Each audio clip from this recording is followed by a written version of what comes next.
plan on bringing anything old into my house.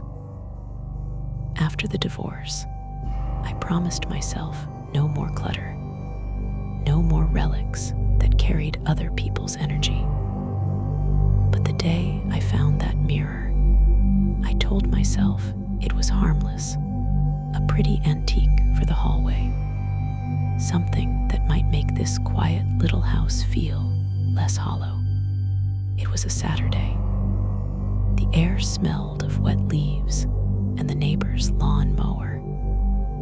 I'd been driving around, trying to fill the hours that used to belong to someone else, when I saw the garage sale sign. A faded cardboard arrow pointed down Maple Drive. I almost didn't turn, but something in me, some mix of boredom and that ache of wanting to feel normal again, made me slow the car and pull over. The sale was small, a few tables, a woman in her 60s selling her late sister's things. I remember her gray sweater and the way her voice cracked when she said, "Take whatever speaks to you." The mirror was leaning against the porch rail, half hidden behind a box of old photo frames. Its frame was dark wood, carved with vines that had long lost their shine. A small crack ran through the top corner, like a vein beneath skin. When I lifted it, dust puffed into the sunlight. For a moment, I saw my reflection, a woman with tired eyes, a line of hair escaping her bun, a faint smear of lipstick from the morning coffee. It looked ordinary, safe. So I bought it for $15 and loaded it into the back seat. Driving home, I kept glancing at it in the rearview mirror. I could see half my own face in its reflection, shifting every time the car bumped. I remember thinking how strange it was to see two versions of myself at once, one small and moving in the rearview, another ghostly and still behind me. The longer I looked, the more I felt like the second one was looking back, just a fraction too long. When I got home, I set it up in the hallway between the kitchen and the living room. It caught the afternoon light beautifully. The reflection made the narrow space look bigger, brighter. For a few hours, I actually felt proud. I cooked dinner, watched a show, tried to pretend this was what moving on looked like. That night, though, I couldn't sleep. The house made its usual noises, the hum of the fridge, the ticking thermostat. But every so often, there was another sound, faint and hollow, like someone dragging a nail along wood. I told myself it was the house settling. I always do that. I tell myself the smallest creak means nothing. But around 2 a.m., I heard something else, a soft thump, like something falling. I got up, barefoot, phone flashlight trembling in my hand. The sound had come from the hallway. The mirror was still there, standing against the wall. But there was something on the floor. One of the picture frames from the opposite side had fallen face down. I set it back up and glanced at the mirror. My reflection was there, pale in the dim light, eyes wide and shining from the phone's glow. I noticed something strange. The light haloed behind my reflection, like there was a second light source in the background. I turned, but there was only darkness. When I faced the mirror again, the glow was gone. The next morning, I told myself I'd dreamed half of it. I made coffee, fed the cat, checked emails. Everything normal. But when I passed the mirror, I stopped. There were faint smudges on the glass, fingerprints, but higher than my reach, like someone taller had touched it. I wiped them away, feeling stupid for even noticing. That evening, my friend Lisa came over. She was the only one who visited since the split. When she saw the mirror, she laughed. "Creepy chic," she said. "Looks like something out of a horror movie." We both laughed, but her words stuck with me. After she left, I stood there again, studying my face. I don't know how to explain it, but the longer I stared, the more uneasy I felt. My eyes seemed slightly off, like one was slower than the other. I blinked. The reflection blinked. I smiled. It smiled. But for a heartbeat, I swear its smile lingered longer than mine. I stepped back. My heart was pounding, but there was no reason for it. Maybe it was the wine, or the loneliness, or the way silence exaggerates everything when you live alone. I turned off the hallway light and went to bed. At 3:12 a.m., I woke up again. No sound, no light, just the heavy awareness that something wasn't right. I sat up, listening. The cat wasn't on the bed. Then I heard it, a faint tapping, 3 times from the hallway. Tap, tap, tap. Every instinct told me to stay put, but curiosity is a cruel thing. I grabbed my phone again, turned on the flashlight, and walked toward the sound. My reflection met me halfway. It was faint at first, just me, trembling, hair messy from sleep. But as I got closer, I noticed its expression. Its lips were curved, only slightly, but curved nonetheless. A small, cold smile. I stopped breathing. I stared, waiting for it to stop, to match me, to do anything that made sense. But it didn't. The air felt thick, heavy. The cat hissed from somewhere behind me, and that broke me out of it. I backed away, heart slamming in my chest, and ran to my room. I locked the door like a child hiding from a storm. I didn't sleep again that night. And when morning came, sunlight spilling into the hallway, the mirror looked perfectly normal. No smile, no glow, just my tired reflection staring back. But deep down, something in me shifted, because I knew what I saw. And I knew it had smiled first. The next morning, I avoided the hallway. I kept my eyes on the carpet, the furniture, anything but that mirror. Breakfast was cold cereal, my coffee bitter, my hands shaking just a little more than usual. I told myself over and over that I was imagining things. 40 years old, divorced, living alone, my mind was just fraying at the edges. That was the rational explanation. It had to be. But even as I said it, I felt a tight, heavy sensation in my chest, like something waiting. I didn't see the mirror for hours.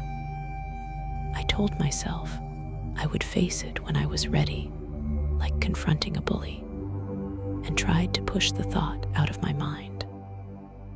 I worked in the small study off the living room, my laptop open, emails and reports blurring together. But no matter where I looked, I felt it, that lingering awareness of the hallway behind me, the weight of the glass reflecting more than just light. And then it happened again. I got up to stretch and walked past the hallway without thinking. I froze mid-step. The mirror, my mirror, was smiling. It wasn't a slow, casual curve of lips like before. This was deliberate, predatory, almost polite in a way that made my stomach turn. My pulse spiked, and I swear I could hear my own blood thudding in my ears. "Okay, no, I whispered to myself, backing away. My voice sounded alien in the empty house. "I'm seeing things.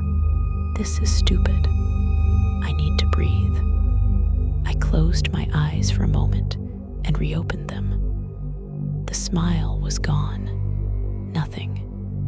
Just my tired, 40-year-old face, pale and grim, staring back at me.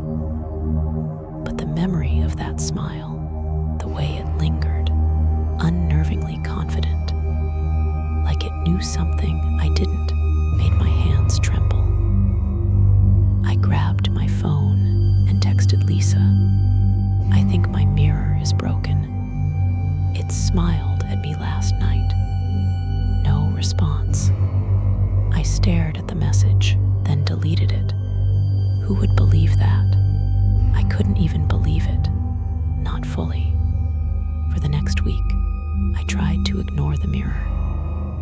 I avoided it, covering it with a thin blanket whenever I walked past, pretending it didn't exist. I cleaned the house obsessively, washed every window, dusted every surface, trying to create a barrier between reality and whatever was happening in that hallway. I started sleeping with the bedroom door locked, a pillow pressed against my chest, the cat huddled beside me, purring, unaware of the tension. But the mirror had other plans. It started small, subtle shifts in the reflection. A finger that moved a millisecond later than mine, a head tilt slightly delayed, a fleeting flicker in the eyes. I tried to rationalize it as fatigue, as my imagination playing tricks. But then, late one night, I saw something that made me stop breathing entirely. I had been reading in bed, the room dim except for the lamp on my nightstand. I glanced up toward the hallway habit, I guess, and saw it. My reflection standing behind me. Not on the mirror, not in the glass, but somehow there. I froze, heart hammering. I could feel it in the corner of my vision, like a shadow stretching beyond its bounds. Then the smile came. Wide, patient, deliberate. It didn't match my expression at all. I wasn't smiling, I was terrified. And yet there it was, grinning, confident, waiting. I tried to move. My legs refused. My throat felt tight. My hands clenched the sheets. The reflection tilted its head slightly, just enough to mock me. It was almost playful, and that made it worse. I wanted to scream, but couldn't. I blinked. When my eyes opened, it was gone. I ran to the hallway with the phone flashlight shaking. The light cut through the dim space, illuminating the floor, the walls, the familiar furniture. Nothing. Just the mirror, standing innocently against the wall. I don't know when I stopped noticing the weather outside. It could have been days later, but the house became a world unto itself. I worked from home obsessively, trying to fill the hours with purpose, staring at documents and spreadsheets to keep my mind away from the glass. But no matter what I did, I felt it watching. Then the dreams started. The first dream was subtle. I was brushing my teeth in the bathroom, the house quiet, and I glanced into the hallway mirror. My reflection smiled before I did. I woke up with my heart in my throat, sweating, the blanket twisted around me. But I dismissed it. Dreams happen. The second dream was worse. I was sleeping in my bed, the covers tucked tightly, and I felt a presence. I opened my eyes. The mirror was there in my bedroom now, leaning impossibly against the wall, though I hadn't moved it. My reflection stared, smiling wider this time. Its eyes were sharp, knowing. And then, slowly, it raised a hand, not me, but the reflection, and waved. I screamed and bolted upright. My room was empty. The mirror still stood in the hallway. I locked my bedroom door, hiding under the covers until morning. By the fourth night, I couldn't sleep at all. Every little noise made my heart leap, the wind brushing the eaves, a branch scraping the siding, even the cat's soft steps across the floor. I started talking to myself, whispering warnings. Don't look. Don't move. It's nothing. It's just glass. It's just a reflection. But when I did look, the mirror smiled. I don't remember how long I stared at it that night, frozen in the hallway. Minutes, hours, time lost meaning. The smile, it wasn't subtle anymore. It lingered, slow, deliberate, patient, as if it knew I would eventually break. And I did. I screamed. I hit the glass with my fist. Nothing. It didn't shatter. My hand hurt, red and swollen, and the reflection didn't flinch. It smiled back, completely calm, almost proud. I fell to the floor, trembling, shaking. The cat hissed and ran to hide under the bed. I sat there for hours, watching it, until dawn spilled pale light through the windows. The mirror was normal. My reflection looked tired, scared, human. But I knew it had smiled first. And I realized, with a creeping horror that made my chest tighten and stomach churn, that it wasn't going anywhere. It didn't belong to me. I belonged to it. By the time I reached the third week, I had stopped pretending the mirror was just glass. I had stopped trying to rationalize the impossible. Whatever this was, it wasn't my imagination, and it wasn't passive.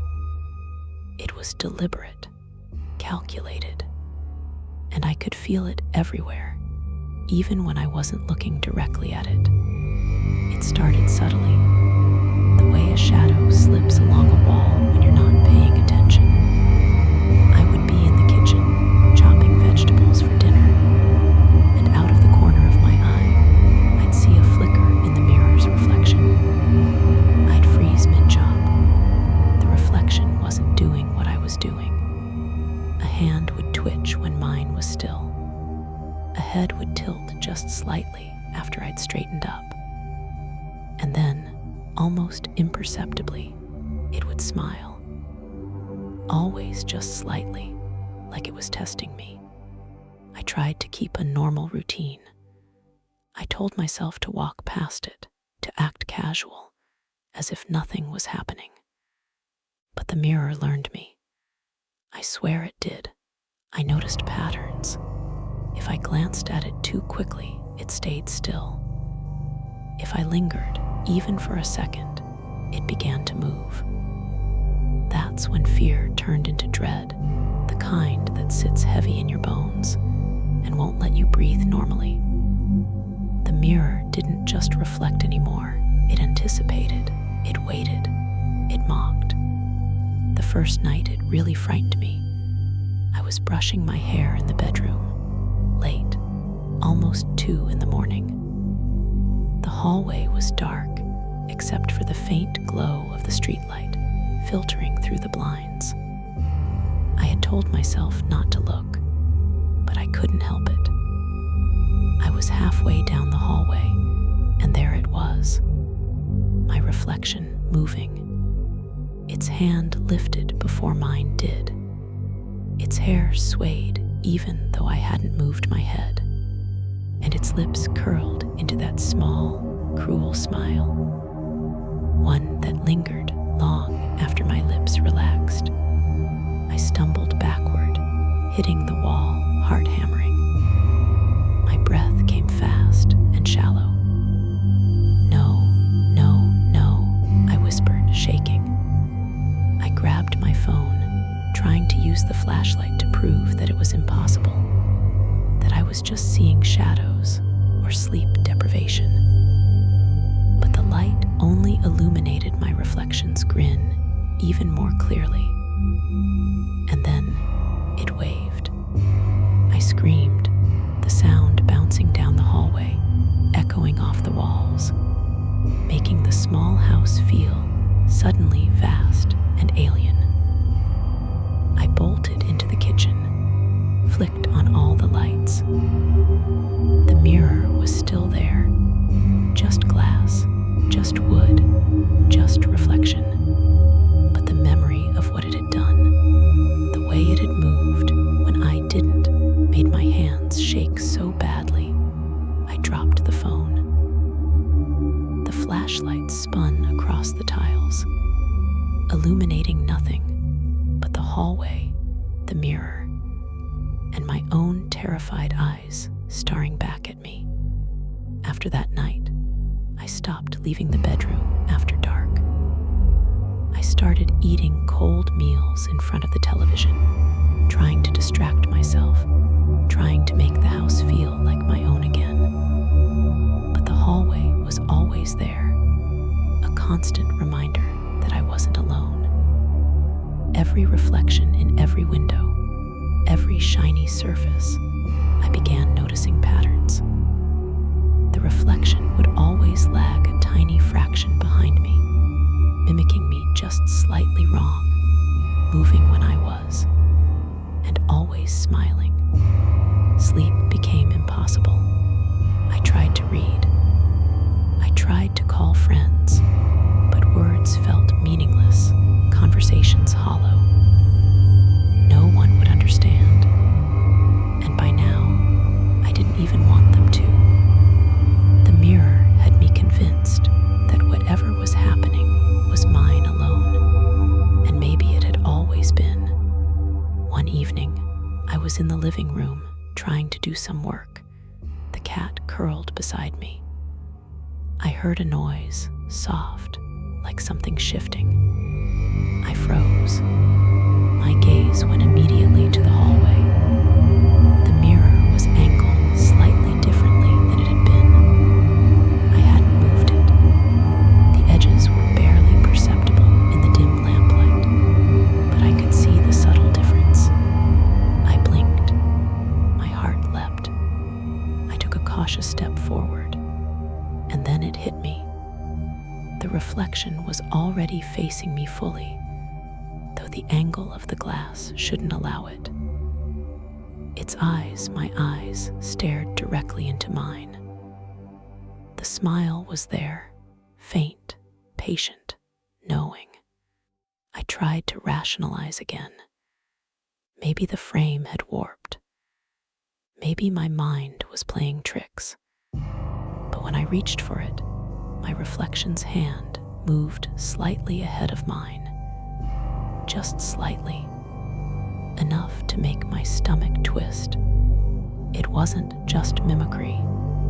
It was anticipation. By now, I couldn't walk past the hallway without breaking into a run. I began covering the mirror with sheets, draping blankets over the frame, piling boxes in front of it, anything to avoid seeing it. But even when I didn't look, I could feel it. The house was quieter than it should have been. The air heavier. The reflection didn't just exist in glass anymore. It existed everywhere I felt its gaze. The dreams worsened. I would wake sweating, heart racing, gasping, convinced the reflection had followed me into my bed. Sometimes I'd wake and see faint silhouettes, half seen, lingering at the corners of rooms, always just out of full sight. But the worst were the mornings when I saw my reflection before I opened my eyes fully.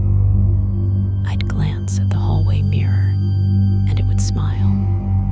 Not like me, not delayed, full, confident, alive. I started recording. My phone, my camera, anything I could use to prove to myself that I wasn't losing my mind. I set up a tripod across the room, pointed at the hallway mirror, and left it running overnight. The files terrified me. When I watched them, I moved into the frame, and my reflection followed perfectly, except for the small differences: the head tilt, the lingering smile, the fingers twitching just slightly ahead of mine. I couldn't stop thinking about it. Every mirror became suspect. Every reflective surface in my house, every polished countertop, every window. I imagined the same grin waiting for me. I couldn't leave the bedroom at night. I couldn't eat in peace.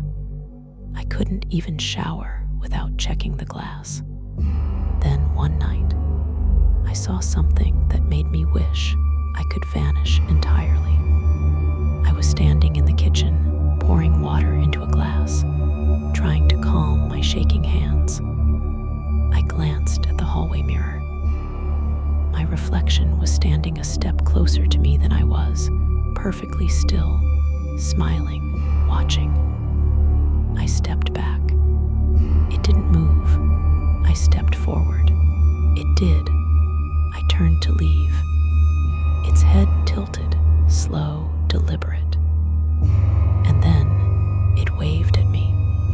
I ran, screaming, to the bedroom, slammed the door, and locked it. My breath came in ragged gasps. The cat hissed and bolted under the bed. I couldn't sit. I couldn't lie down. I just sat there, shaking, clutching the blanket, listening. I realized then that I had stopped existing the way I used to. I wasn't just afraid of the mirror.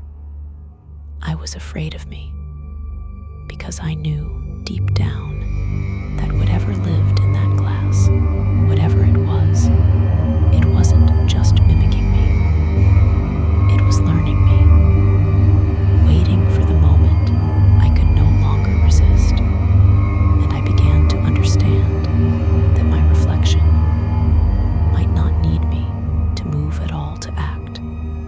I can't remember the last time I slept through a night. The mirror doesn't care about my exhaustion. It doesn't care about my fear. It waits. And I've come to understand something terrifying. It doesn't need me to move to act. It is always a step ahead, always calculating, always patient. I spend my days trying to distract myself, trying to convince myself that the smile, the anticipation, the impossible movements are my imagination. I go for long walks, pretend I have errands, try to speak to friends on the phone. But the second I step into my hallway, even in daylight, even when the sun is spilling through the blinds, I feel it watching, waiting, smiling. 2 nights ago, I saw it fully for the first time, as if the mirror had decided I could no longer ignore it. I was brushing my teeth, my cat asleep behind me, and I caught the reflection in the corner of my eye. I froze. My reflection wasn't mimicking me. It was standing tall, calm, deliberate. Its eyes were sharper than mine, its smile broader, and I swear I could feel its awareness of me, like it was studying me, judging me. I backed away, teeth grinding, hands shaking so violently I dropped the toothbrush. I stumbled into the hallway. The mirror, it didn't move. At least, I don't think it did. I couldn't look directly, afraid that if I did, it would leap out at me. But when I finally dared a glance from the corner of my eye, it was smiling. Always smiling. Waiting. Patient. That night, I didn't sleep. I sat on the edge of the bed, flashlight in hand, the cat trembling beside me, listening to the small sounds of the house, the settling walls, the hum of the refrigerator, the faint rustle of leaves outside. But each sound made me jump. Every shadow was a threat. Every reflection a predator. I decided to confront it. I had to. I can't live like this forever. So I dragged a chair into the hallway, stood in front of the mirror, and stared. I said its name aloud, though I didn't know if it had one, or if it even recognized words. "Stop this," I whispered. "Leave me alone." The reflection smiled. Not an ordinary smile. This one was confident, deliberate, patient. Its eyes held a knowledge I didn't have. I lifted my hand, trembling, and so did it. I stepped back. It stepped forward. I turned and ran to my room, slammed the door, locked it. I couldn't breathe. I couldn't think. All I could hear was the thumping of my own heart and the faint, impossible sound of movement from the hallway. That night, I stayed awake, sitting on the floor against the bed frame, flashlight trained on the hallway. Every time I blinked, I thought I saw it inch closer, though I knew the mirror hadn't moved. I couldn't tell if it was my mind, or if somehow it had learned to step outside its bounds. The line between reality and reflection blurred completely. Days have passed. I don't know how many. I've stopped going to the kitchen after dark. I eat cold meals in my room. I don't shower in the evening anymore. I avoid windows. Mirrors in the house are all covered. But the hallway mirror, I can't bring myself to remove it. I can't throw it away. I can't smash it. Something inside me tells me that if I do, it will come for me in a way that glass can't contain. Sometimes, when I catch a glimpse of it through the corner of my eye, it smiles, waiting, patient, calm, as if it knows that eventually I will look directly. And when I do, I don't know if I'll ever look away again. I've tried to tell myself this is impossible. I've tried to tell myself I'm imagining it, but I know better. Because the reflection does not lie. It has never lied. And last night, I realized the worst part. Sometimes, when I look at it, I think I see movement that isn't mine. And I'm beginning to understand the terrifying truth. I'm not sure if I am the one trapped in the house, or if I've already become part of the mirror. I don't sleep anymore. I don't go out after dark. I don't answer the phone. The mirror waits. And every time I glance toward the hallway, I see the same smile, calm, deliberate, knowing. And I can't stop thinking that one day I'll walk past it, or glance too long, or hesitate, and it will no longer be a reflection at all. I've tried reasoning with it, reasoning with myself. It doesn't matter. The mirror never lies. The glass shows only what is, and what is that it's already inside me. And one day soon, I suspect it will step out entirely. Until then, I live in half-light, always listening, always aware, always waiting for the next smile. Because the reflection always smiles first.